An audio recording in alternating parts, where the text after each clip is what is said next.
So, okay. Fine. Teradata, we have a good number of openings actually coming up in US market for Yeah. Teradata development and admin roles. And the Sir, training which I am the going, job requirements these days, like I see that most of them are asking for Teradata. So with other yeah, tools as well. Yeah. yes. And since already you have a data stage tool knowledge, right? That will be an added Yeah. advantage to your profile. And coming to Yeah. this Teradata training, right?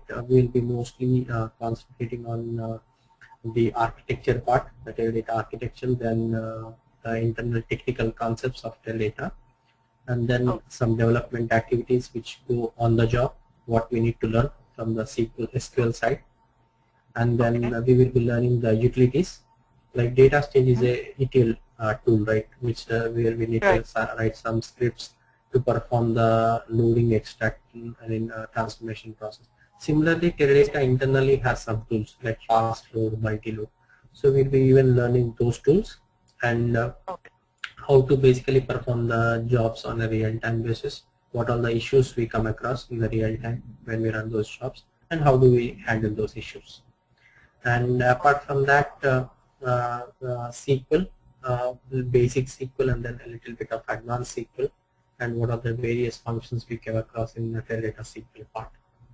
Those things. Okay. And then uh, I will be providing you the materials on the Teradata training as well, complete material, where if you are willing to go for certification also, the Teradata basics and SQL, you can go. Like once you are completing this training, right, you can comfortably handle that particular certification, basics and SQL. That I can assure you.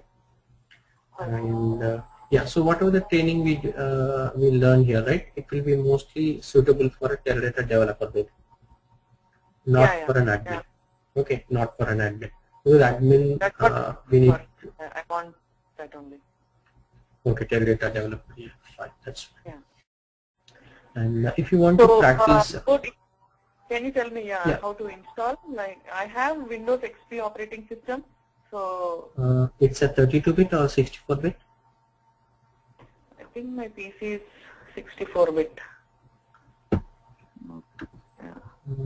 Just go to computer, then see the properties. Okay.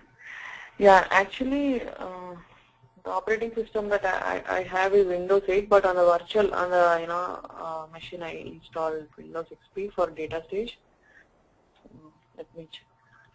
Okay, and then that might be a 32-bit one, I guess. Windows XP VM, the one which you have Okay. installed, might be Okay. 32-bit one.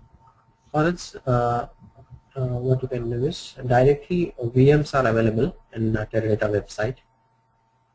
Okay. Okay.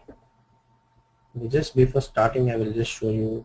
And after the class, you can try at your end to install the Okay. Teradata software. Just go to Teradata website.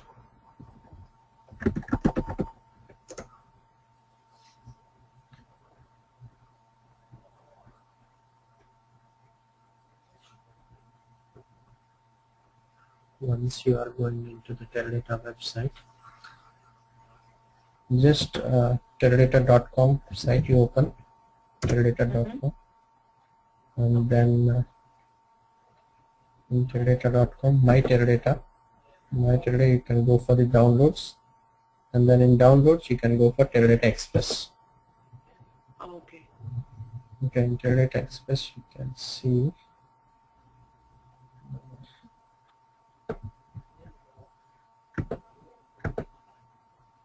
Teradata Express for VMware Player. In the VMware Player, what you do is before actually getting into any, here you can see the VMware, basically Teradata Express 13.10 VMware. If you're able to see this one, Teradata Express 13.10 VMware 40 GB. Okay, what you do is basically this will get highlighted. It's not highlighted now. Why? Because we are not logged into this particular page. You will register in this website. Okay. you must log in. Okay, when you create the login, right, you create your username, password, and then give your credentials. You can create a dummy username. It will ask for company details and all those stuff. You can just create a dummy. You can enter some dummy details there. Once you enter it, once you log into this page, right, you will get a highlighted one. Each and every link will get highlighted. So download this one, Teradata Express 1310 40 GB. Okay. Okay. Okay, this is a Linux VM. Sorry, Linux version? Linux version, Teradata Linux version. Okay. Okay. We don't have any Windows version available which are there in the Teradata website currently. Everything is a Linux version.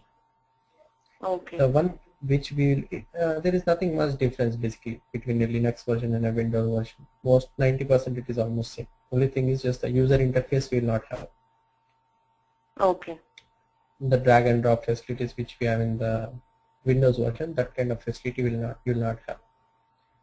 Only little bit GUI will be there. Nothing much. Okay. Once you are loaded it, then you can start automatically. Then this is a So Windows. is this the most commonly used version, like the Linux one, or? In companies, yeah, Linux version will be there. But from the client end, right, most of them you prefer some of, like, depend upon your job. They might go for a Linux version or Windows version. If you are in an analyst job, right, where your requirement is to just run some SQLs on a day-to-day basis, then a Windows client will be provided for you. If you are into the production side, like handling the ETL jobs and those things, then a Linux version might be, Linux client might be available for you. It doesn't make any difference whether the server is on a Linux version or as on a Windows version. 99% it will be a Linux version, the server. Only the client, it might be a Windows or a Linux version.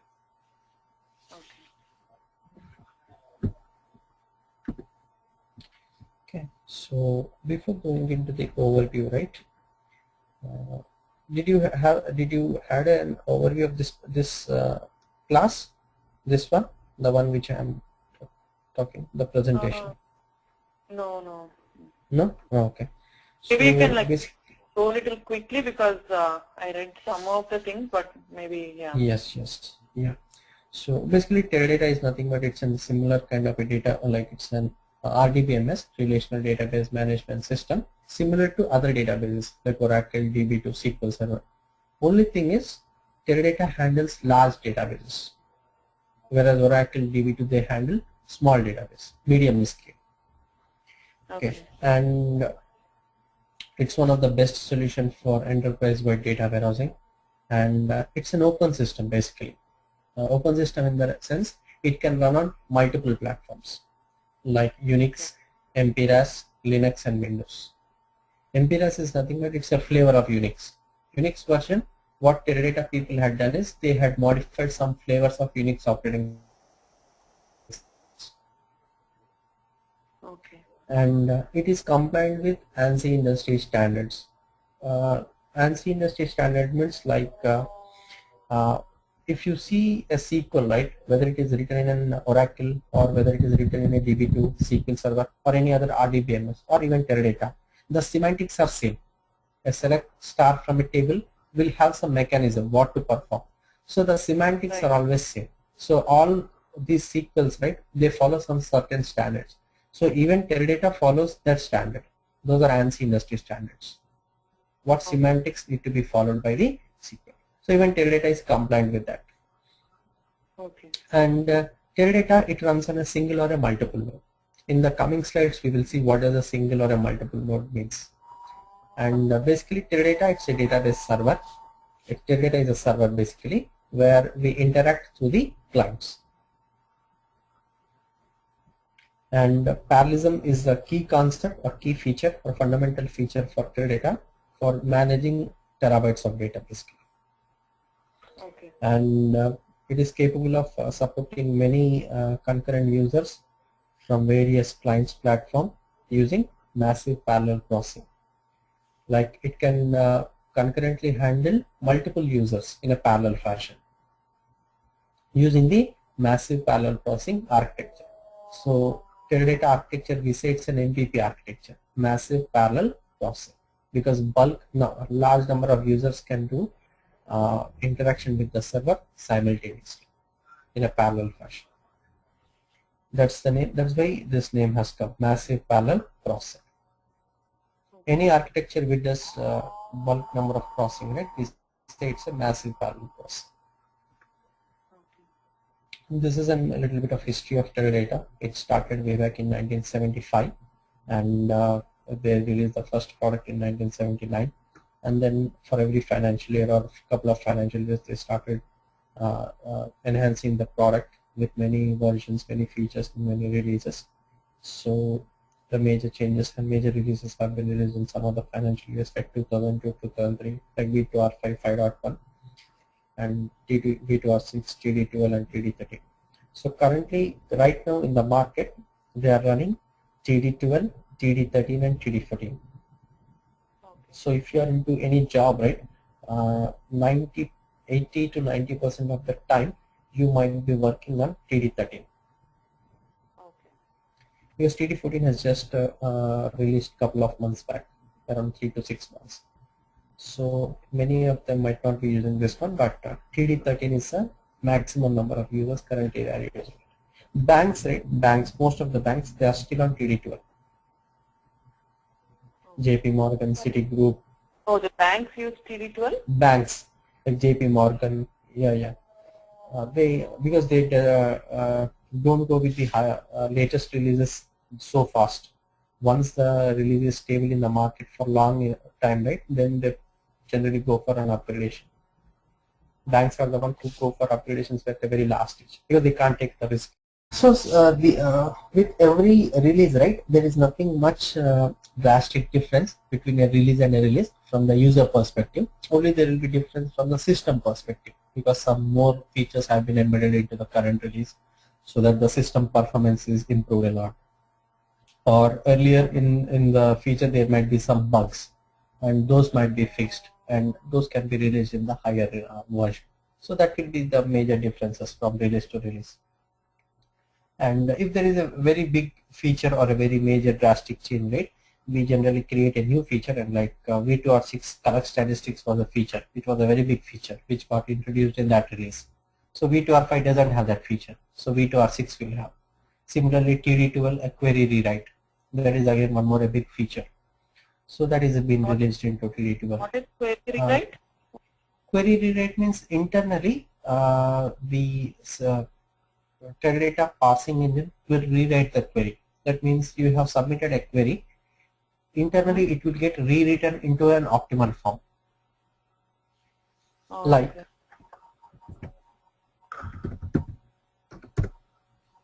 Suppose if I say select star from T1 comma T2 where x1 equal to 10 and x1 equal to x2.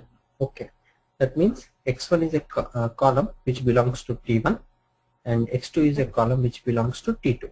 So this is the query which you submitted to the system. So what the query rewrite will do is it will write in an optimal fashion.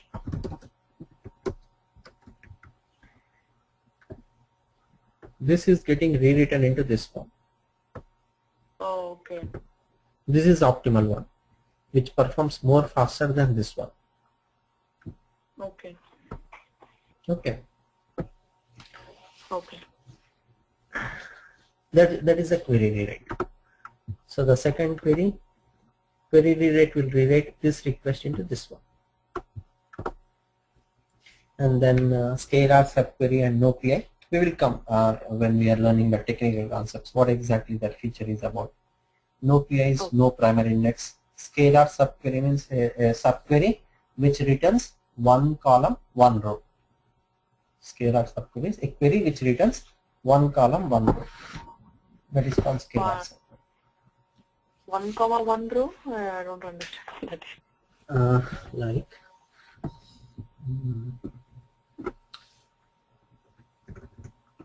select star from T1 where exist select n select x2 from T2. Okay, this is a subquery. This is a subquery. Okay. What is a scalar subquery? Means if this query returns only one row. Okay. X2. This is a subquery, but this is not a scalar subquery. But when we say this one, sum of x2, this is a scalar subquery. Okay. Because this is only one column and at the same time only one row. This kind of a query can be placed anywhere.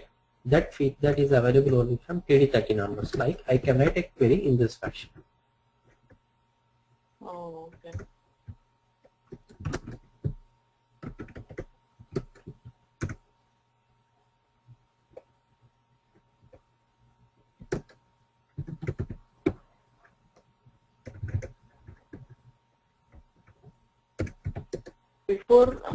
Before they were able to write this was not possible. A select statement in a select statement. Multiple values was possible then before? Yeah. But that is not treated as a scalar subquery. Yeah. No, I just wanted to know. Okay. So this kind of facility is available with scalar subquery. If it is returning only a single row, single column, it can be placed anywhere.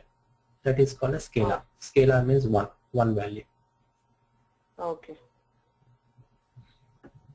Anyway, we will learn more examples in the lab when we learn some sequence and advanced sequence. And temporal feature, this is related to date types. We will discuss actually. Even a temporal feature is more user friendly, kind of like handling different time periods. Like what we say is, suppose most of the time in the real time, if we want to maintain history in the sense, suppose if my profile is being maintained in bank system and I change my address for every 6 months. So at the bank's end, right, they can maintain a single record for my profile or multiple profiles for multiple records for my profile. Like when I submit my profile first into the bank, right, they create one record. Later when I change my address, right, they create a new record. It is up to the bank whether they want to create multiple entries of my profile or a single entry. If they maintain a single entry, right, then they will lose history information. If I change my address now, what was my previous address? That information they will lose. So if they want to maintain some time period, right? Yeah, slowly changing dimension, exactly. And if they want to maintain the history, right, then they can maintain two columns, time period, date 1 and date 2. So that up from this date to that date, this is my information. From this date to this date, this is my information. So basically two types are there. So temporal feature will allow with only one data type to maintain that kind of facility. Okay. Basically, I am maintaining two columns, date 1 and date 2. But with temporal feature, right, with only a single column, and I can maintain that history information from one period to one. Okay. We will discuss even that. What exactly the temporal feature. But then it will be more clear. But at a high level, that is what. Without temporal feature also, we can implement that. But temporal feature will make a little bit more user friendly. Okay. And then if we go to, after this, just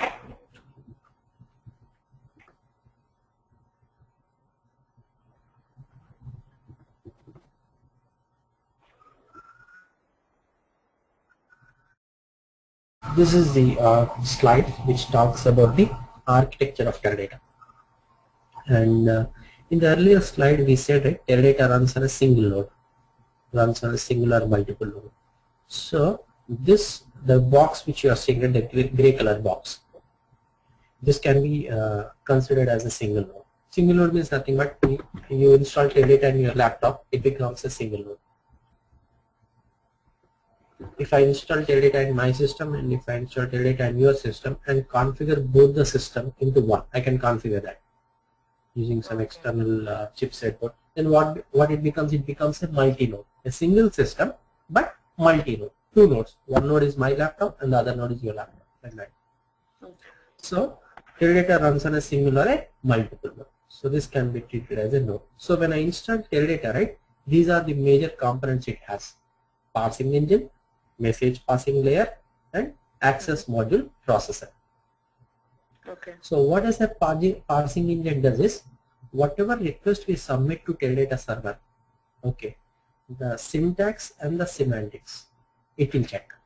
For every request, what is the syntax and what is the semantics, whether they are right or wrong, and any optimizations we can do that for request, those things will be done by the parsing engine. So semantic means, like, say if you are asking to fetch data from certain table, so checking if the table is not there, if the table is existing in the database, those kind of things only, right? Yeah. Yes, true. Select star from T1 there. This is wrong from syntax perspective. Okay. Yeah. If I don't have a table T2, this is syntactically correct. From syntax perspective, this is correct, but semantically, semantics in the sense, like from the object's perspective, this is an environment. Like if object is not there, then it will throw an error. And sometimes even semantics means like I can say even this actually. So select x2 from x2 comma y2, x2 comma y2 from T2 group by x2. This is wrong actually. From syntax wise it is correct, but from semantics this is wrong. That means in group by class even y2 needs to be included. Then it is true. If you don't include y2, then this is, from syntax it is okay, but from semantics it is wrong. Why do we have to include y2? Because non-aggregate columns in select list must be included in the group by list. x2 comma y2 comma sum of z2. Generally we use aggregates like group by when there are aggregates actually. Okay. Even if we don't give any aggregates, still these are non-aggregates. So all non-aggregate columns should be there in the group by whenever we use group by. Okay. Okay. So if you don't include y2, what happens? From syntax perspective it is true, but from semantics it is wrong. That's the way. So even like the user access kind of things also come under semantics, like say if that user the parsing engine has the parsing engine basically has submodules like syntaxer, resolver, access right, optimizer, dispatch. The one which you are talking about comes here. Okay. Whether I have access to object T2, table T2, whether I can access or not. Whether I have access to departments table, whether I have access to credit card balance information. I might be having access to credit card's profile information, but I may not be having access to credit card balance information, like that. So those things will be. All this comes under parsing engine. Parsing engine has submodules. Okay. Collectively we call it as parsing engine. All these modules collectively we call it as parsing engine. Okay. Okay. Yeah. So those kind of processing, the request processing mechanism will be done in parsing engine. Once the syntax, semantics, access right, then optimization is done, the final request will be dispatched to access module processor by message passing layer, through message passing layer. So message passing layer is like a communication protocol between parsing engine and access module processor. It's a communication protocol between parsing. So basically it handles the communication between one process to other process, mainly between parsing engine and AMP, as well as from AMP to parsing engine, as well as between the AMPs, AMP1 to AMP3, AMP2 and AMP. Between the AMPs also the communication happens through message passing layer, if at all it needs to do. Okay. And each access module processor is allocated to a disk. We call it as a virtual disk. Each access module processor is allocated to a disk, is assigned to a disk. We call it as a virtual disk.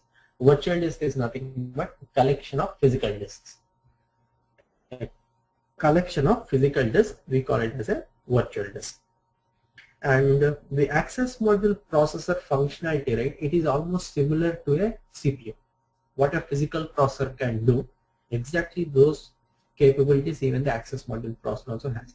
Basically, at a high level, parsing engine and access module processor, we call it as a VPROC, virtual processors, because it does some processing. Okay. Those are software components. Access module processors, we call it as virtual processor. Virtual processors, VPROC. In short, we call it as a VPROC. Software, those are software components basically. Okay. Okay. Okay. Fine. Yeah.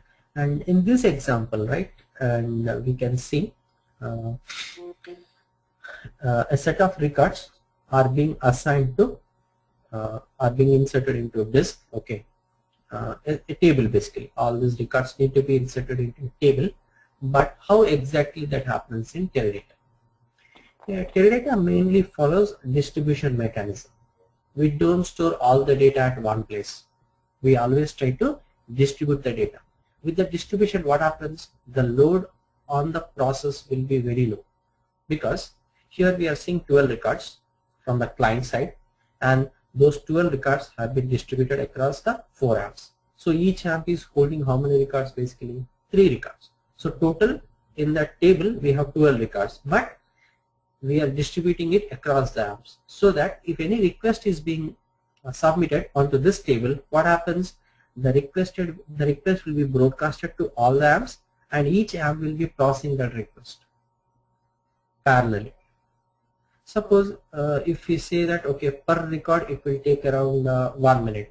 So if all the records are stored in 1 amp, what happens? One particular disk. What happens? To process that record, to process that table, it will take 12 minutes. But now, since we are dividing it across the amps, right, at most each amp will take how many minutes? 3 minutes, but in parallel. When amp 1 is performing, parallelly amp 2, amp 3 and amp 4 will be performing. So that a single task is divided into multiple tasks, and multiple tasks are running in a parallel fashion to increase the performance. So this is how parallelism has been implemented in Teradata, right from top to bottom. Not only amps are performing in a parallel fashion, within AMP that tasks can be performed in a parallel fashion. Suppose if you are submitting a request select star from T1, at the same time even I am submitting select star from T1. So basically there are how many requests now? 2 requests. So the parsing engine can handle both the requests in a parallel fashion. It will broadcast it to all the amps. So each amp, how many requests are there now? 2 requests. 1 request for you and 1 request for me. So totally 2 tasks for every amp. Internally they perform the task parallelly, and all the amps perform the task parallelly. So parallelism is there from top to bottom. That is the key feature of Teradata architecture, parallelism, which performs huge data effectively and efficiently. Any questions in this slide? Hello? Sorry, I was talking on mute. Yeah, so is there any limitation on how many amps we can have or anything like that? Yes. Like from nodes perspective, right? If you see from nodes, how many nodes we can have for a system? Can I have some around 10,000 like that? No. Earlier we had around a limit of 1K. Now it has been increased to, earlier it was 1024, now it has been increased to 4096 nodes, basically nodes. Oh, okay. So each node can have how many AMPs then? Yes, each node can have maximum 128 VPROCs. It can be combination of PE and amps. Each node can have this many maximum. Oh, okay. So when you say combination of PE and amp, like so that 128, if there is 1 PE and 1 amp, will that be counted as 1 or 2? 2 VPROCs.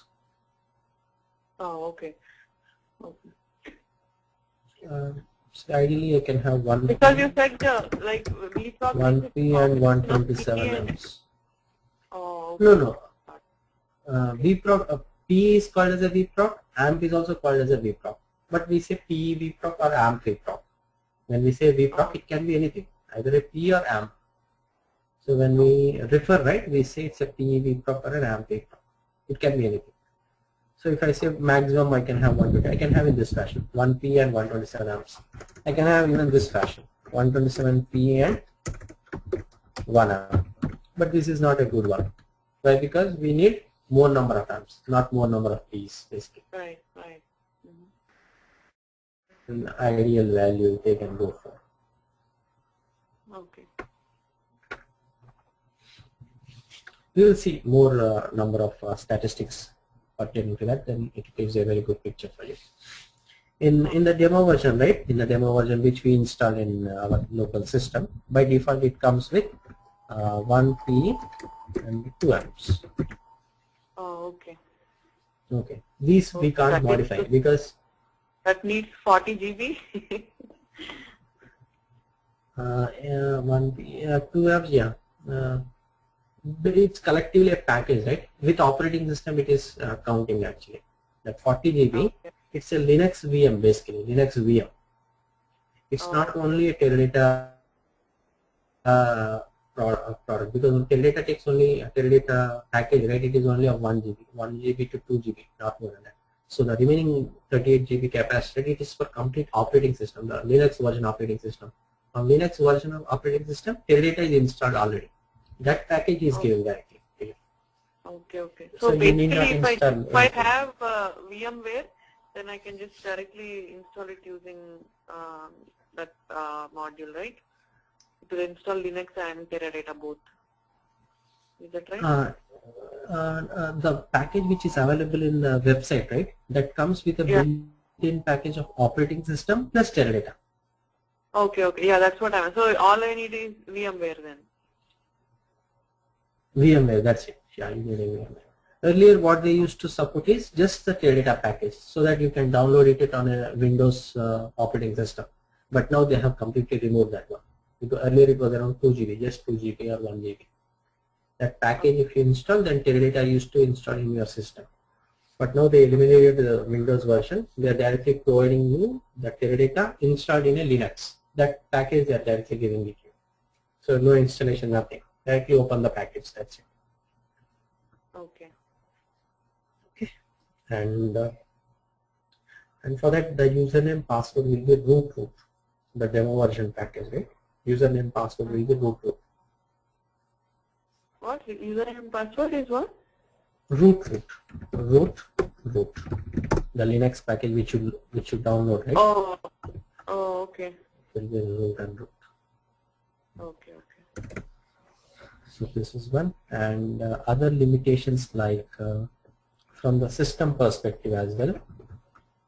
From the system perspective, I can have maximum of 1024 P's, not more than that. Oh, okay.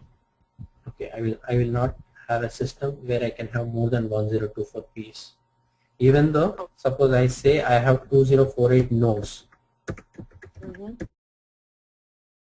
Okay, still maximum I can have is 1024 P's. Okay. Okay. So ideally around half of the nodes I will have 1 P each, and the rest of doesn't have any P. That can be there. Okay. And 16.3 and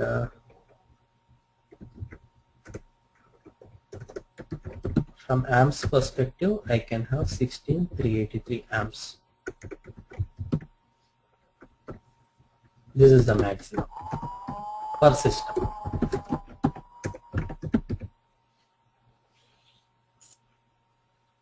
Suppose if I say CLC 16,384 divided by 2048. So if I have 2048 amps, right? Then per node I can have 8 amps on an average. Okay. CSLC 2048 into 8, yeah, minus 1, so 16.8. All the nodes I can have 8 amps, and one node I can have 7 amps. That's the maximum.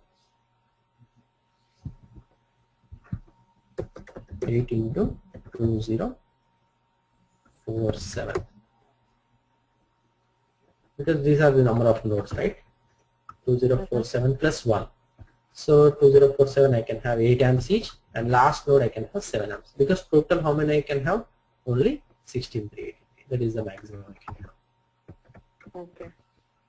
Okay. Basically, Walmart is the biggest system currently. They themselves have around nodes like around 900 to 950. The earlier limitation itself, no one have crossed 1024. Oh. Okay, but still they have enhanced it, that a system can have 4096 nodes. But even the 1K node, no one has crossed it. Bank of America, JP Morgan, they themselves have around 300 to 350 or less than 500 nodes. Walmart is the biggest one. Walmart, Amazon, and these are the very big Teradata. They have the very big Teradata boxes. Okay. So these are the few statistics from nodes actually. On the training, we will learn more. What are if we miss any key statistics information? But these are enough. Ideally, no one will be asking. Just it for our knowledge check. That's it. Good to know. Because only system admins will be there, right? The people who work on the installation side, installation part, they need to know these information. Okay. Right? Just from development perspective, we will never touch these hardware components, but good to know. We need to know what we are talking about. Any questions, Pandra, up till here?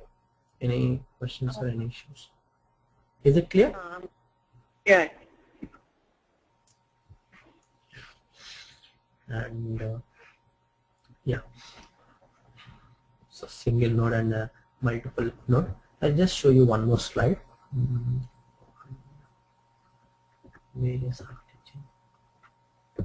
Basically, the message passing layer which we are seeing here, right? This one, message passing layer. Basically, in a single node means in a laptop, if you say, a device driver software will be there. A device driver software will be there, which we call as a BINET device driver software. So no external hardware is required for that. Okay, that device driver software is sufficient to handle the communication between within the node between parsing engine and app. But what happens if we have a multiple node system, like my system is there and your system is there? How to configure those two systems into one? Okay, for that, right, we need this kind. This is the architecture, we can say. Assume this is node 0 means one system, one desktop, you can say, where Teradata components have been installed. Okay, so there are 4 nodes basically, node 0 to node 3. But how to handle the communication between this parsing engine and this AMP? Both are on different nodes. Right. If I create a table, right, then what happens? The table data needs to be distributed across all the AMPs. But if I submit a request, right, only one of the PE will take that request, not all. Only one of the PE will take that request. Assume the first node 1 PE has taken that request, but how the request will be communicated to other AMPs in the other nodes? That happens with a BINET. This is an external chipset board. Okay. It is like a chipset board basically, a long chipset board where wires will be there, which we say bus or a latch, which will be connected to the nodes, so that any communication between a parsing engine and AMP, and between the AMPs or between the nodes, any communication needs to be done. that will be done by this particular binaries. Again, it's part of a message passing layer. Binary is part of message passing layer. Okay. Communication protocol. But this is how the architecture will be. We need an external chipset board for a multi-node system. For a single node system, we don't require this board. Within the system itself, the device driver software will be sufficient to handle the communication between the PE and I, because they are there in the same system.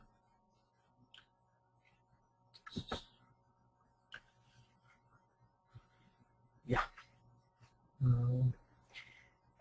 These are the common differences between Teradata and other RDBMS. Teradata, we call it as a terabyte basically means 1000 GB. 1000 GB we call it as a terabyte.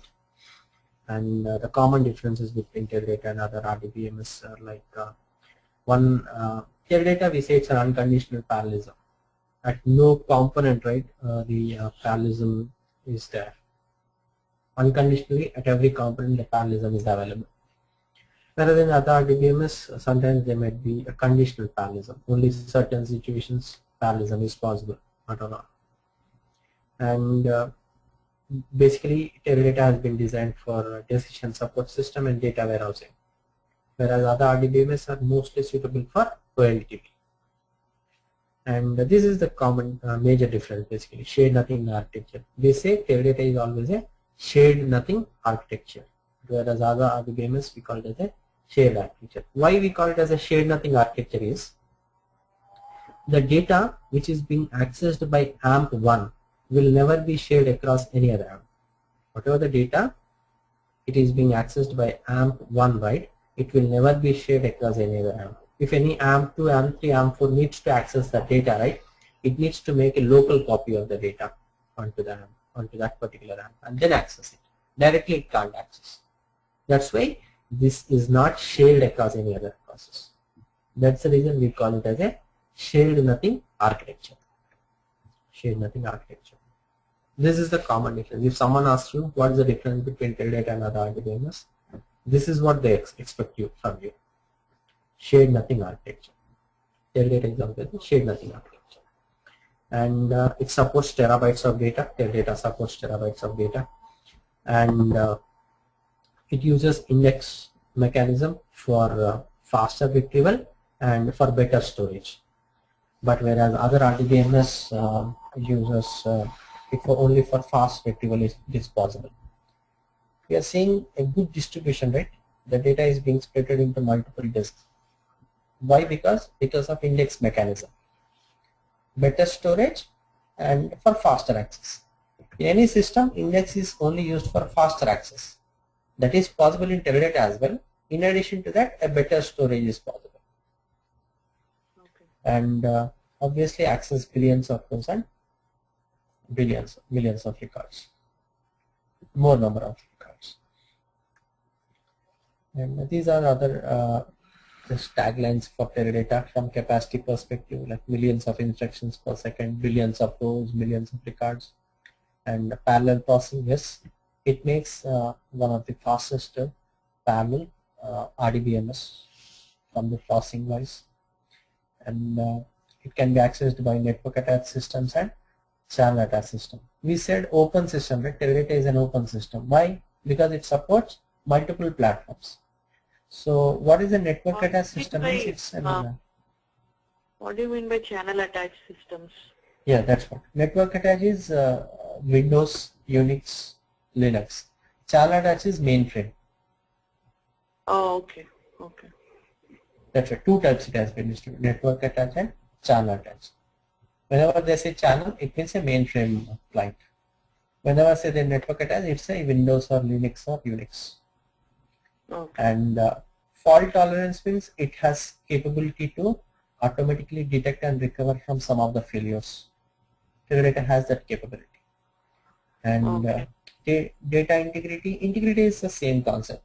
Not even specific to Teradata, but any data is.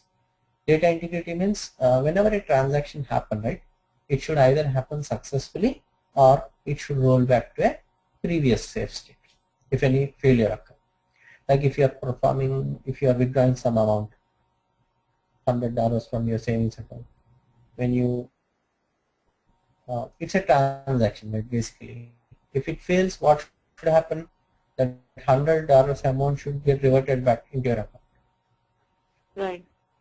Okay. If it fails in between, that means 100 is deducted from your account, but you didn't get $100 note.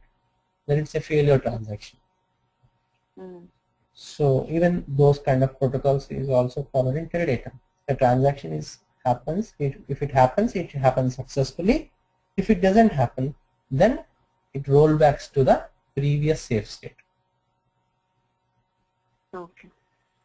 Okay. One more example from the integrity perspective can give us again same thing. You are transferring amount from your account to your friend's account. So basically internally what they do, it's a two update statement. Update statement 1, update statement 2. Whatever amount it is getting deducted in your account, it is getting added into your friend's account in update statement 2. So basically there are two statements. But what happens if statement 1 finishes successfully but statement 2 failed? Then there is a $100 discrepancy between your account and your friend's account. So if complete both the transaction happens, then only it is a successful transaction. If one transaction success, another transaction fails, then it's a failure transaction. So those kind of things are also maintained in the data integrity protocol to ensure the system is in a safe state always if anything happens. Okay. And scalable growth, yes. The Teradata, it allows the expansion of our system without sacrificing or dropping the performance. That means suppose if my business is currently running with 10 nodes, what happens if my business increases in the next few months? I need to expand my system. So I need to add additional nodes. So that will cause a linear expansion of the system without any performance drop. The performance will be linearly scalable. So in that case, Tell me. So say we are expanding, right? Like we are adding more nodes. Mm-hmm. Yeah. The data is already distributed in the existing nodes, right? Will anything happen to that, or that will remain as it is, and whatever the new data is coming will be distributed in the new nodes, or how will it work? No. What you said is correct. The data will again get redistributed. Suppose. All the data in the database. Yeah. Now I have one node with 4 amps. What happens if I add one more node with 4 amps? Then what happens? There is a tool called reconfiguration tool. But when we set up new node, what happens is for a certain period, the system will be downtime. That means it will not be allowed to access to anyone. So in that downtime, what they do, they have one more node, they configure into one system, then they run a reconfiguration tool. What it does is existing data will again redistribute across all the amps. Whatever the data currently is in 4 amps, right? It gets redistributed across all the 8 amps. A record which was earlier in amp 1 might go to amp 4, might go to amp 7 or 8, or maybe amp 4 or maybe amp 3, like that, based on the rules and regulations, algorithms designed. So if we have a table, typically like if it has like 1,000 rows, then certain rows of the table will be in all of the amps? Yes. Or not necessarily, or what is? Ideally, it get distributed across all the amps. If I say 1,000 records, if I have 4 amps, then on an average each amp will have 250 records. If I have 8 amps, each amp will have an average of 125 records, like that. Okay. On an average. Some might have more, some might have less, but on an average, in an even fashion. That basically depends upon the index which you are choosing. We will come into that at a later stage. Okay. And yeah, SQL is the one which is used as a standard access language, structured query language, to access the Teradata system.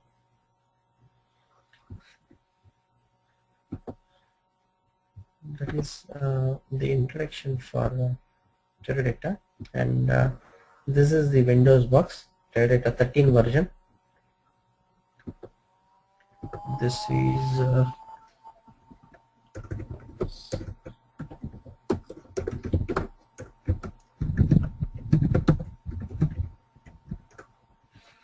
yeah, this is 13.0. The one which I am telling you is 13.10, a higher version to this one. It's a stable version. Okay. Okay. Nothing much differences will be there when you are running any queries. Ideally, it will have more features. A query which is running a little bit within 1 minute, it can run in around 50 seconds like that, maybe because of some performance improvements. But on an average, from user perspective, most of the things are same. Either if you run on 13.2 or 13.10. Okay. And yeah, these are the basic. This is a client tool basically. Okay, this is a client tool. From the command prompt, if we type BTEQ, this is a client actually. You will be logging into the Teradata client. This is the command prompt client. We call it as a BTIC. BTIC means basic or batch Teradata query. Basic or batch Teradata query. BTEQ. In short, we call BTIC. Okay, then the other one is a GUI based one. This is the GUI based one. Teradata SQL Assistant. Okay. Okay. System BTIC and this is the SQL Assistant. And SQL Assistant, right? Under the so I will show you actually how to exactly log into the system.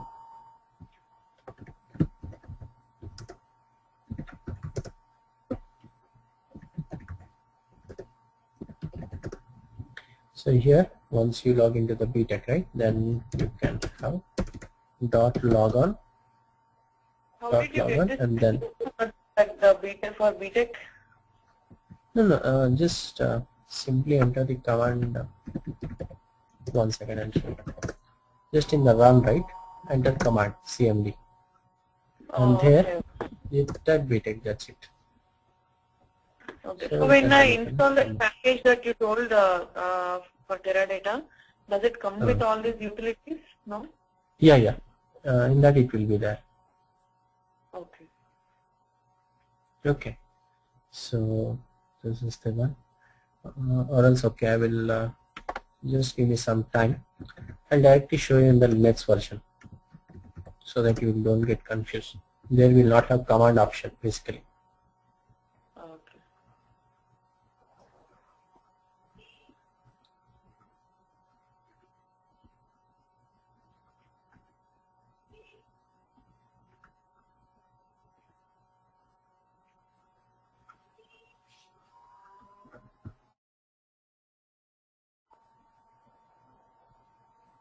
Will you be emailing me this presentation later? Or, Yeah, I will be emailing you.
It's VM, right? It's taking a little bit time because we suspended one VM machine, and then we are trying to open a new VM machine. So it's a little bit time.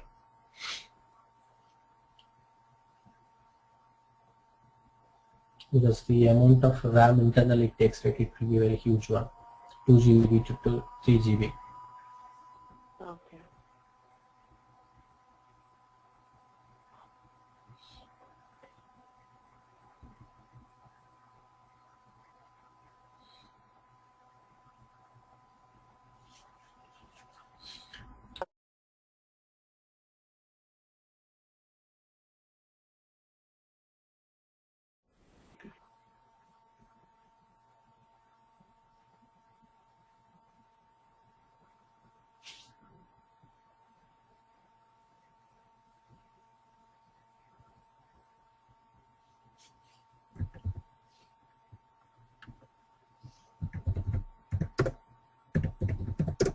So root and password I have given.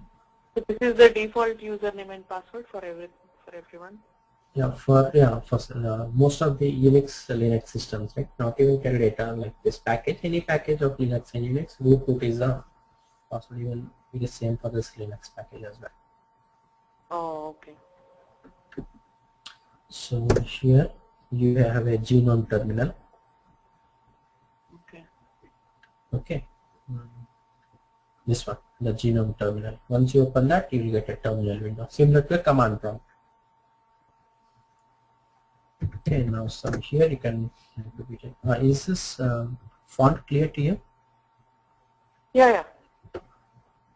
Okay, so here you can log on, then dot log on we say command for logging into the system, logging into the server, and then you will give you the system name or IP address.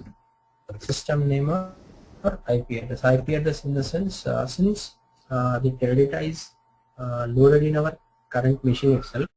Okay, we use 127.0.0.1, the local host or the IP address, or else you can give the IP address of your system. Same way it will work. Either 127.0.0.1 or the IP address of your system. It will work. Then /DBC. Then DBC.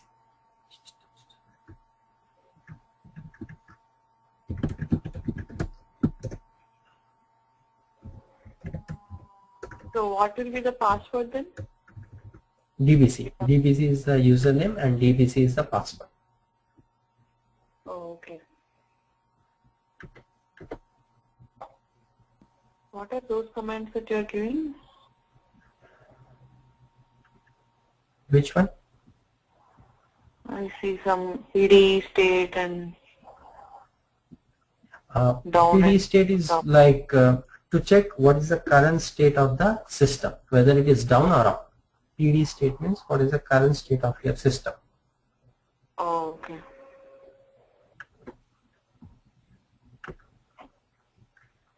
So currently it is down. So slash pc slash init.d slash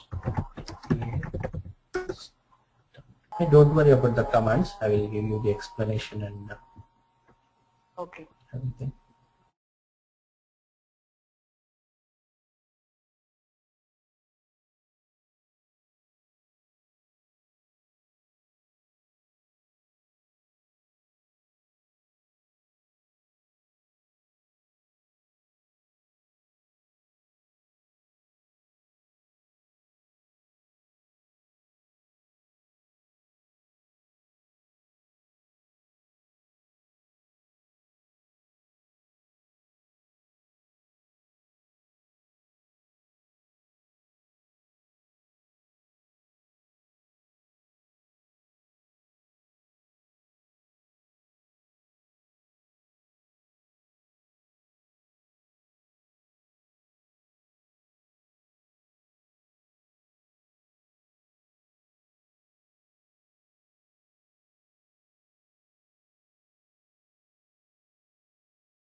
Okay.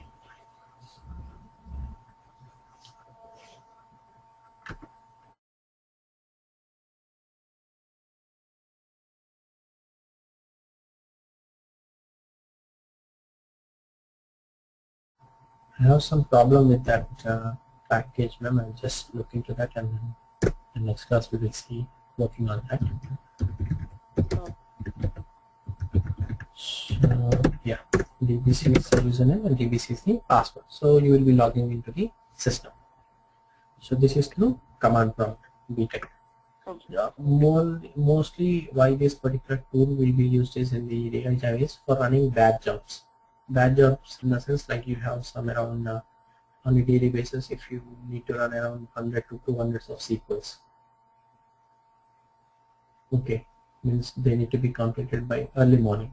So at the end of the day, what to do? You make it in a script wise in a notepad or something like that, and then just submit it to this client BTEC, and then give the file name. What happens? One by one query will run at the backend. Suppose you have around 1,000 insert statements. Is it more like a scheduling kind of thing? Or? Not exactly scheduling, but mostly it is preferred for a batch job. Suppose you have around 5,000 sequels. So you can't submit each and every sequel, right? Because some sequel takes around 3 minutes time to execution. So what you do, you just submit it as a batch job. Okay. Okay. This client is mostly used for that purpose. That's why we say batch Teradata query or basic Teradata batch. So it will Batch execute Teradata. every sequentially or parallelly? Yeah, sequentially. Every sequel it will execute in a sequential fashion. If you have 10 sequels, after execution of first sequel, then the second sequel will pop in for request. Oh, okay. Once it is done, then the third sequel like that. So it's more like automation kind, like. Yes. Once most of the time, yeah. Once you are you have various kind of scenarios, you make it in a script wise and then submit at once. The automate so that it runs in an automated fashion. Then other one is the SQL Assistant kind, Teradata SQL Assistant. So once you run this,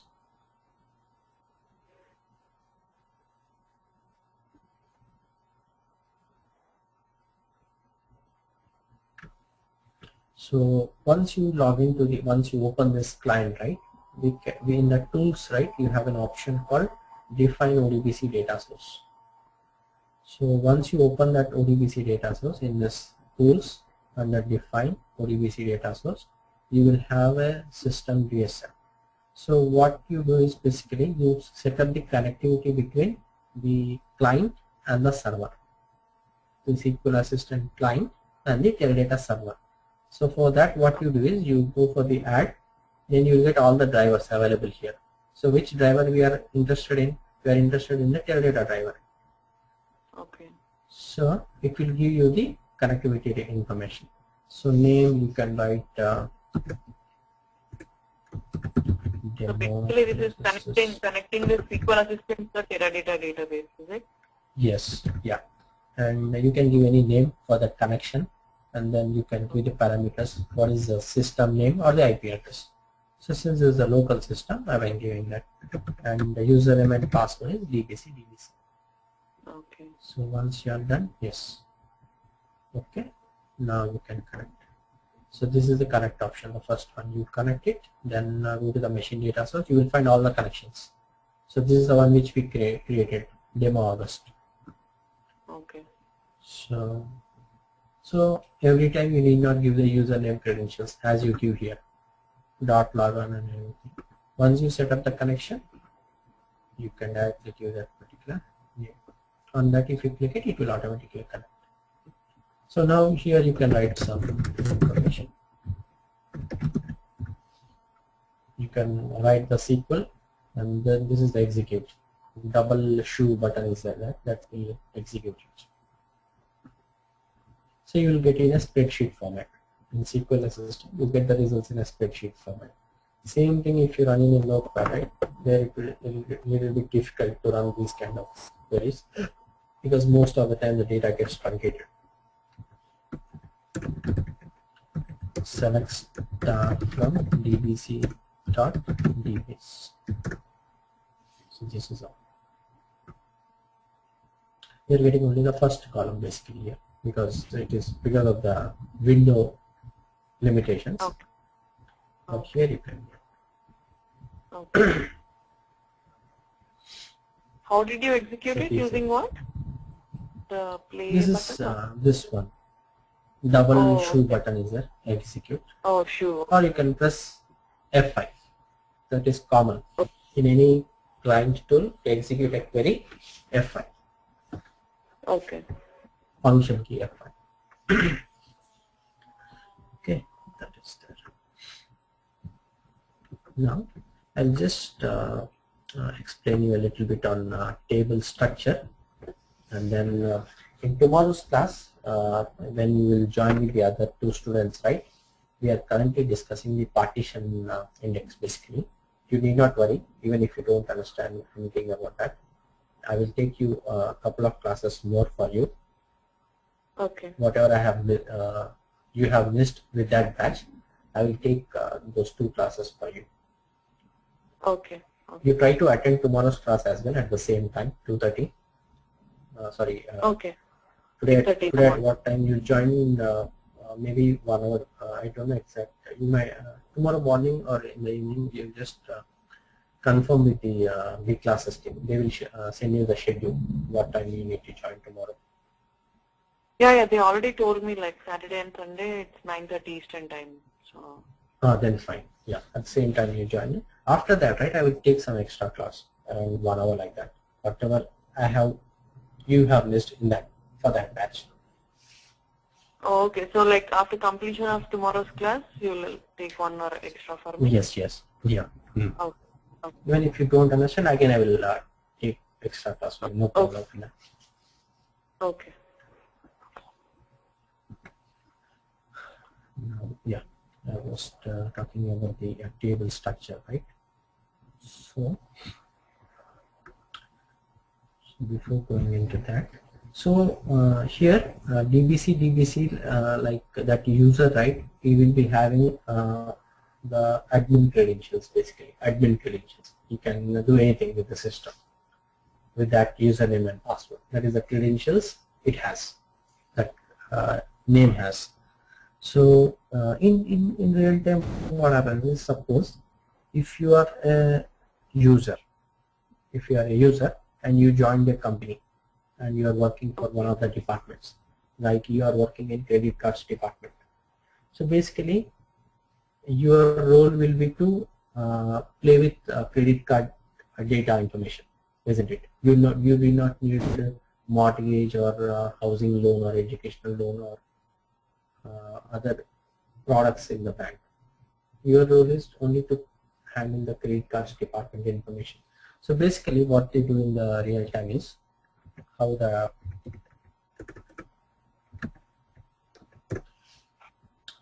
what happens exactly is, suppose this is a admin or the user to log into the system. That is the DBC, isn't it? DBC.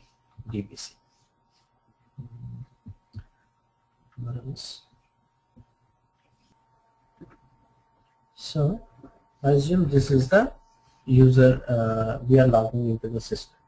Okay, apart from that, when you log into the system, right, in the Teradata system already there will be dictionary tables, the system tables which we say.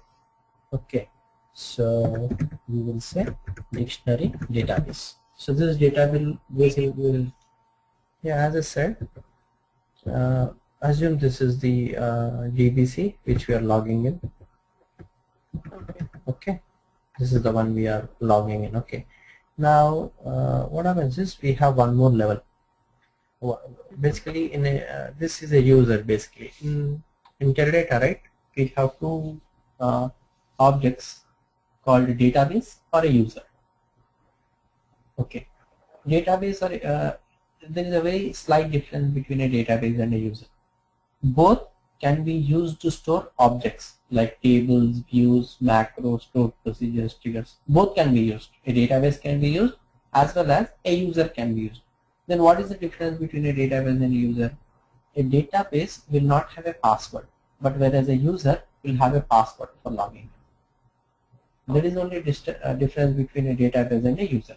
So here what we have is in the real time, we have a user, DBC user, admin user we can say, and under that admin we have multiple databases. Like you can consider this as the dictionary databases. Means it contains the tables belonging to the system tables. Then apart from that, you can have a database called a credit card.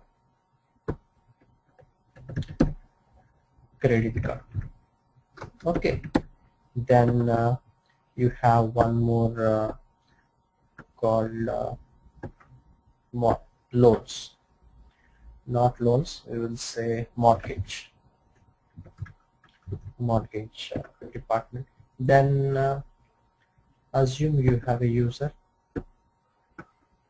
user 1.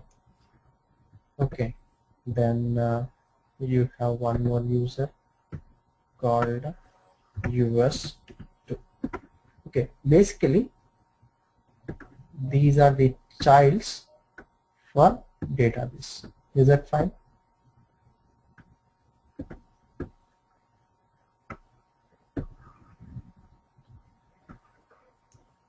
Ma'am, is it clear? Yeah. Okay. So under DBC, we are having these objects. We are having 3 databases and 2 users. Under these databases, again, you can have either a database or a user, but that doesn't make much impacting useful actually in the real time. But you can see, you can assume this is the databases and the users in the system in the real time. So basically these will be the databases, and if a new user comes, he will be at this particular level. So what they do generally, if suppose user 1 wants to work in a credit card department, this database access is given to this user. If someone is working in a mortgage department, then this database access is given to this user. That is how it works. So here, so if you want to create a database, so you can have some tables and everything, and also it has access. I didn't get you. Can you come again? Huh? Oh, so you said the difference between a user and a database is a password, right? Yes, that is the only difference. So you're now when you say user can be given access to a database, that means apart from the whatever tables or macros used, whatever the user has, other than that, he is also getting access to other databases. Is that right? Yes, true. Okay. So we will see some of those operations now.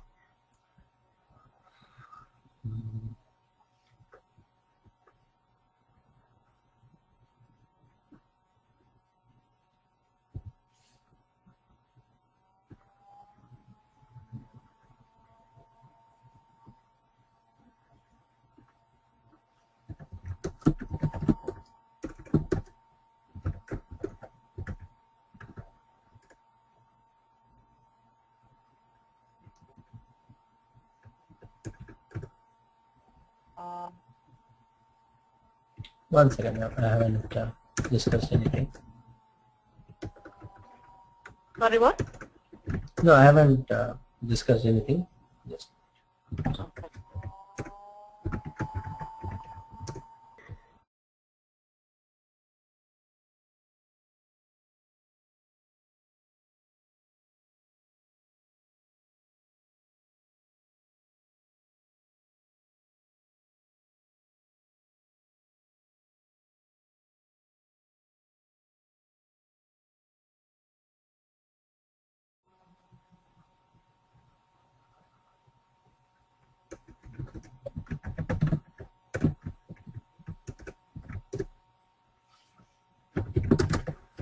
So now what I will do is select user.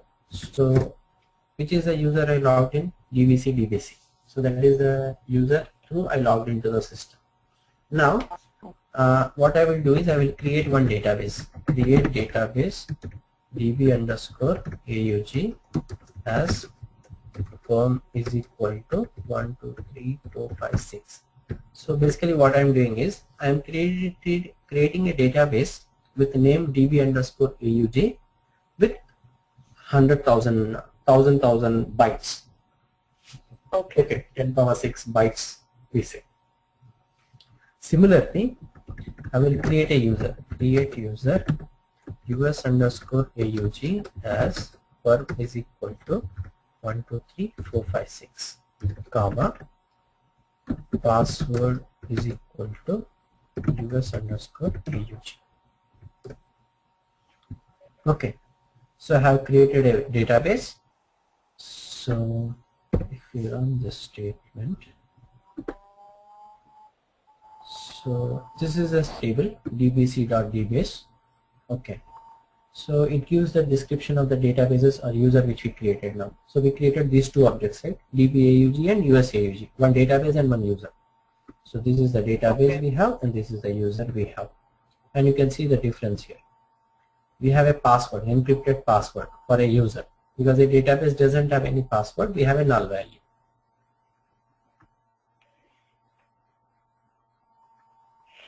Okay, and who is the parent? Who is the parent? 100. 100 is nothing but DBC. DBC system ID is 100. So whoever created, who is the owner, parent of that particular object, that information will be displayed here. Now we have given a space, firm space of 1000 bytes. So we created two objects, one database and one user. Okay, now what I will do is cmd vtech. Now I will log on with the user credential which I have created now. US underscore AUG is the username. What is the password again? US underscore AUG. Okay, so now I have logged in with this particular user. Now what I will do is, here database, I will go to that particular database db underscore AUG. Okay, and here I will create a table T1 with x1 int and y1 int. Okay. Now this user I will try to access with this user. Will he be able to access that particular user or not? Select star from db underscore AUG dot T1. The user does not have select access to db underscore AUG dot T1. So what I will do, here I will grant him the access. Grant select on T1 to US underscore AUG. You see now whether he will be able to, yes, he is able to access the table. So that is how we can create a database or a user. So this is how we create a database and a user. So in both, either in a database or in a user, we can create these objects like table. This is the table T1 we created. We can create both it in a user or well as a database. So then only the user can access database, right? The other way, vice versa, doesn't work, I suppose then. No. Only user is the one who is no. Huh? Database, it's a passive one, right? Database is it's a passive one. Whenever you log into a system, right, you will definitely log in with a user. It's not with a database we log in. Only thing is we can access objects of a database, like this is all. In the real time, we have I think I closed that window. Like there are multiple departments and like what would be the purpose of for a user, like why, if you can access a database, right, then why do we need that provision where we can create tables and everything in the user itself? No. What happens in the real time is like in order to maintain some semantics or some to provide a meaningful information. it should be some meaning. There should be some meaning in the way they maintain the system, or some standards are followed. That is the reason they maintain the databases and the users. User is a person who have the access to log into the system, and he can access the objects of a particular database. Like credit cards is there. A database will be created and some hundreds of tables of credit card will be created under it. A home loan database is there and hundreds of tables related to home loan will be created. A user is the one who is an admin can give access to some of the tables in home loan, some of the tables in credit card, like that. In sometimes he will be even given provision to create objects under his space. But most of the time what they do in the real time is, what did I do here when I created the user? I have given him some space. But in the real time what they do is, when they create the user, right, they give home space is equal to 0. That means he is not authorized to create any objects. Oh, okay.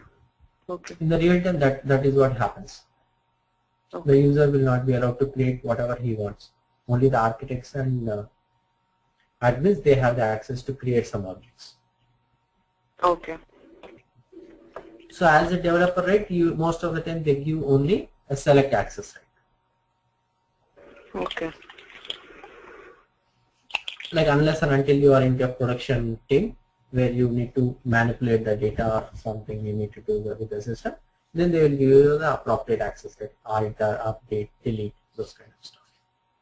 Okay. This is at a very basic level, and then we will come again to this topic of a database and a user after a few classes. Okay. Because we need to learn the admin concepts as well. That's where we're coming again to this topic. But right now we will follow only the create table statement. Okay. And the structure of it. Create table, tab 1, x1 integer, y1 integer. So this is how I created a table. And if you want to see the structure of the table which we have created, then we can give in this fashion: show table tab 1 show table tab 1. That is what we give, and then we can see here the structure of the table and some additional clauses. We have just given create table tab 1, but there are some other information as well apart from that. The one clause is set clause, which has appended to the table we created. So basically in Teradata we have two types of table: set table and a multi-set table. Okay. Two types of permanent tables we can say. Permanent table, until and unless we drop it, the structure and data will not be deleted. So those are permanent tables. So in the permanent tables we have two types: set table and a multi-set table. So set table means the table will not allow duplicate records to be inserted. Set table means by duplicate records will not be allowed to be inserted into the table. Multi-set means duplicate records can be inserted into the table. Okay. So based on what criteria will it decide, like if it's a duplicate? By default it will create a set table. If you give only create table, right, create table tab 1, it will create a set table. But if you want to create a multi-set, okay, multi-set table tab 2, the next 10 by 2.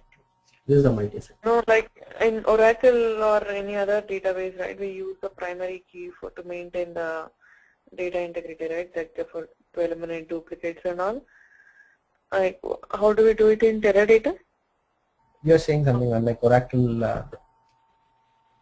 Yeah, so in Oracle, so to eliminate duplicates, we have the primary key, right? Like based on that, we can keep each record unique.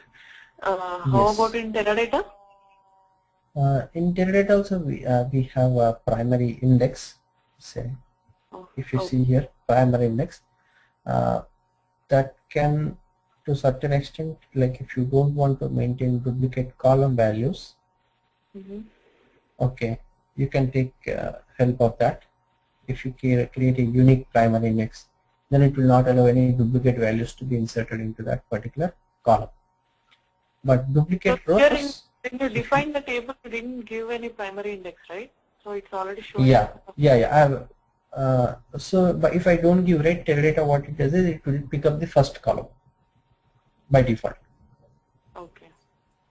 Okay, if you want to specify any particular column, then while creating the table you need to mention it, that this is a column I want to make it as a primary index. Okay. Like multi-set table tab, so even you will see. Default table is set table and default primary index is the first column. First column, yes. Suppose here in this case x3, y3 and z3 integer, and I can go as a primary index on z.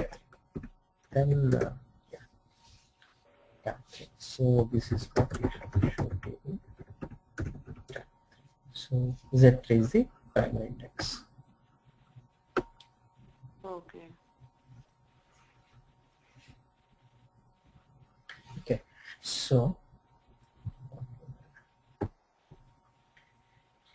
again this is a multi-set because I explicitly. So in tab 1, if you see, show table tab 1. So if I insert some data, right? So insert table, insert T1, 1 comma 1. So this got inserted, but if I again insert the same record, it will throw me an error, duplicate row error. So there is certain kind of check, internal check happens for set tables, so that it will not allow any duplicate records. Similarly, if show table T2, if we go with this tab 2, I guess, yeah, tab 2, and if I say tab 2, yeah, see how many records I insert doesn't happen. So let's start from T2 because it is a multi-set.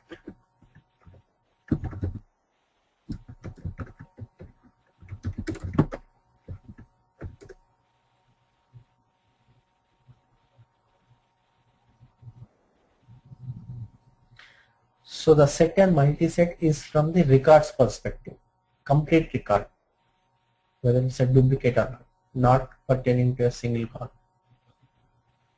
Okay. And from index perspective, if you want to maintain that, okay, duplicate value shouldn't happen. Suppose,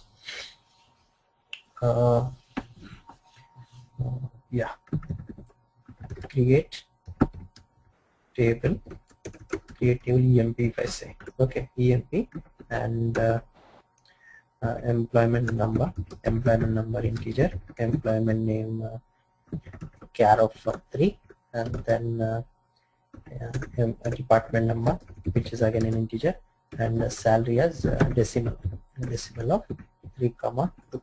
Okay, this is what I created. Suppose if I want to insert some records in this, insert EMP 1 comma AAA, this is the name of the employee, then he belongs to department number 10 and his salary is 12 point, his salary is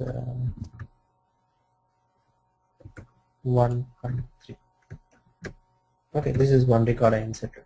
Suppose if I am inserting, because according to some certain standards in any organization, will it be possible 2 different employees having the same employment number? No. But if you want to eliminate this kind of violations, like select star from EMP. Okay, this shouldn't allow actually. If one record is inserted like this one, then this kind of record shouldn't be inserted. So basically you want to maintain some constraint on employment number, isn't it? The duplicate value shouldn't be there on that column. Right. Isn't it? So what I will do is drop the table. When I am creating the table itself, okay, I can create a unique primary index. Unique primary index on employment number. So now what happens when I insert this one? It will be fine. But so like when you find the table and just say like a particular column is primary index, it is not by default unique, is it? Yes, yeah, by default it is not unique. Okay, okay. So now if I insert that record, right, second record, this one, this will fail. Duplicate unique primary. Okay.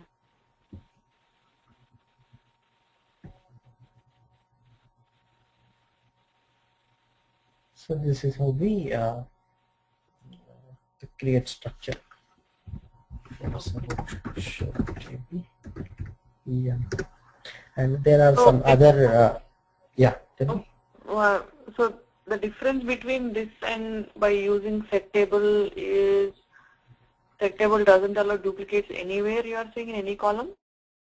Set table will not allow duplicate record. If I have 5 columns, each and every column value, if it is matching exactly same with other row, then that record is violated. It will not allow. Unique is only for a particular column.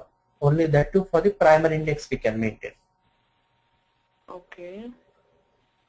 So set means like if all the columns are yes, are same, then it will not allow. Yes, all the column values. If 2 records are same, complete record. Sorry? 3 columns are complete record. Set and multi-set is from record perspective, complete record. Okay. All the column values are for the complete record. If it matches exactly with another record, then that will be eliminated. Okay. But unique primary index is only from the index perspective. Okay. Okay. Okay. Got it. Fine. Okay. And there are other clauses as well, like no fallback, no before journal, no after journal. Okay, this we will discuss in the next class. Okay. This is a theory concept basically. Once we will, again we need to go to the architecture part, data architecture. Then you will get a clear clarification what exactly is happening from these terms. No fallback, no before journal, and no after journal. For timing, this is fine. The structure how you be created, that is sufficient. Okay. Basically, going to discuss tomorrow?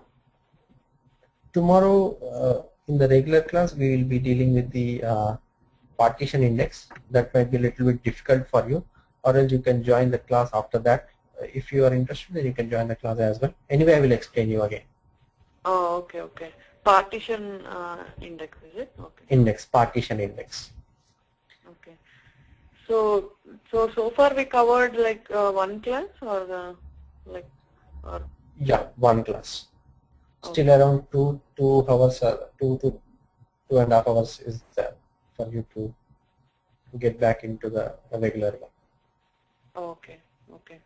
So like if you have any material or presentation for that, like so I can go through, so I can catch up in tomorrow's class, not like completely, I don't want it to go above my.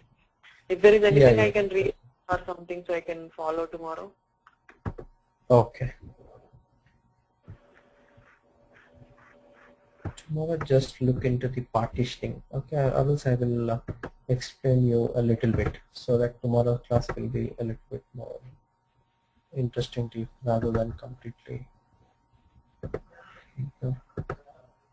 Now, okay. So this is the table basically. The top one we are seeing. Each AMP basically. This is AMP1, this is AMP2, AMP3, and AMP4, and this is a single table data basically. Single table data distributed across 4 AMPs. Okay. The first portion, the first 4 blocks. Okay. Now you have 2 columns basically, order number and order date. Okay. Okay. And this is how the data is. Now, whenever we retrieve the data, okay, suppose if I say select star from this particular table where order date is based on November. This is the query which is being written. Select star from this table where date is between November 1st to November 30th of 2004. I want that data. And as I said, the data always distributes across primary index value. It depends upon primary index value basically. So here in this, order number is the primary index, and the data get distributed across this fashion. And even the storage, where the data needs to be get stored, it also depends upon this value, primary index value. Okay, so this is how it happens. But when I submit this request, right, what it does, the request is broadcasted to all the AMPs, and within each AMP, all the records will be processed. Okay.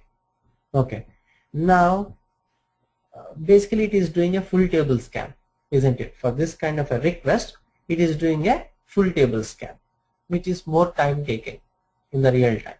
Because in the real time, whenever we do any analysis, right, we'll do mostly on a daily basis or a monthly basis or a weekly basis, not on the complete 5 years history of data at once. Okay, so for that sake, what we do is, for some better processing perspective, we partition the table. Partition the table by month wise. So when we do that, what happens is, when the data is getting stored itself in the system, it will store across according to the date value. So now here what happened in AMP1, the data got stored in this fashion: September, October, November and December. Similarly in AMP2, September, October, November and December. Now what is happening exactly here in the partitioning index? The data is distributed according to primary index, but the storage is happening according to the partition index. So here order date is the partitioning column. So instead of storing in this fashion, it is storing in this fashion. So now if the same request is run, right, what has happened? It doesn't go to these data blocks. Directly it will go to the requested partition, which partition we want to look into, and then fetch the record. So we are eliminating a full table scan basically. Okay. That is the advantage of partitioning index. Okay. So when the storage happens, the data is internally partitioned. Okay. If you don't partition, then this is what happens. So we get to decide that partition based on date or partition based on water. So we have to decide, right? Okay. When creating the table itself, we will check which column is suitable for partition. Mostly 99% of the time, date is a column. Why? Because data warehouse, right? It's a history database. Right. So transaction table, if you take, we get the data daily on a daily basis. So we can partition on a date. Okay, if day is very low, then we can go for a month value. Partitioning by month. Okay. Jan data, Feb data, like that. Okay. So tomorrow we'll be looking into that syntax basically. We already finished the syntax a little bit, but some more examples. But this is the how internally it happens. Okay. Okay? Okay. All right. Fine. No need to worry if you don't understand. I will explain you in one more class. Okay? Okay. You don't need to worry on that front. Even if you don't understand in the regular class, I will take one more extra classes for you. Okay. Or else we can split into 2 batches. No issue for me on that as well. Okay. Fine. I will forward these documents to you, ma'am. Okay. Just have a look. Yeah, I got it. Yeah, I just. Yeah, okay. I will send the other documents as well. Okay. Fine. Yeah. Thank you, ma'am. Okay. Thank Good you. meeting.